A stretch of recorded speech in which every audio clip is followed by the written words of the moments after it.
Salut à tous et bienvenue dans cette nouvelle vidéo qui sera consacrée au solo mining. On va voir ensemble comment ça fonctionne, quels sont ses avantages et ses inconvénients. C'est parti.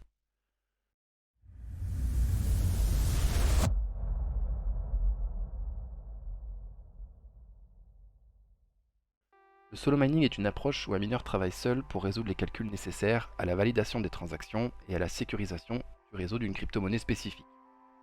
Contrairement au mining pool, où plusieurs mineurs collaborent, le solo mining permet aux mineurs individuels de garder le contrôle total de leurs récompenses de minage. Il offre aussi une plus grande confidentialité du fait de ne pas partager ces informations avec d'autres participants d'un pool minier. Le solo mining présente également quelques inconvénients, comme la variabilité des gains. Vous pouvez mettre beaucoup plus de temps pour résoudre un bloc et recevoir une récompense.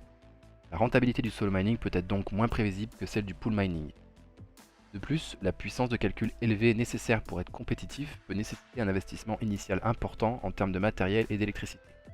Mais pas de panique, si vous n'avez ni les moyens, ni les connaissances et le temps d'investir dans du matériel, il existe une autre solution que je vous détaillerai plus tard dans la vidéo.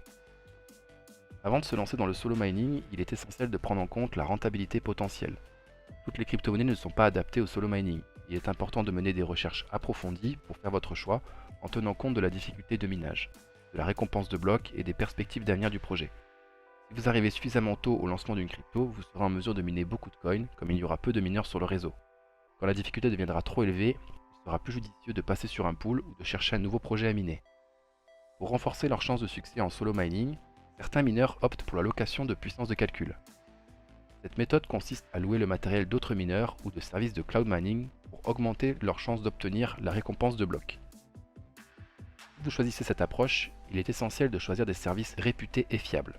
Recherchez des plateformes bien établies avec de bonnes évaluations et des contrats transparents pour vous assurer une expérience positive. Lors de la location de puissance de calcul, il est important de prendre en compte les coûts de location et de les comparer aux récompenses minières potentielles. Assurez-vous de comprendre les conditions de paiement et les frais associés au service de location avant de prendre une décision.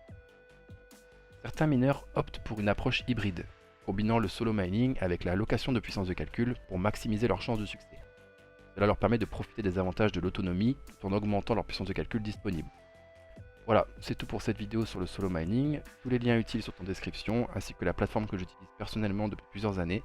Merci d'avoir regardé cette vidéo, n'hésite pas à liker et à t'abonner. Bon minage à tous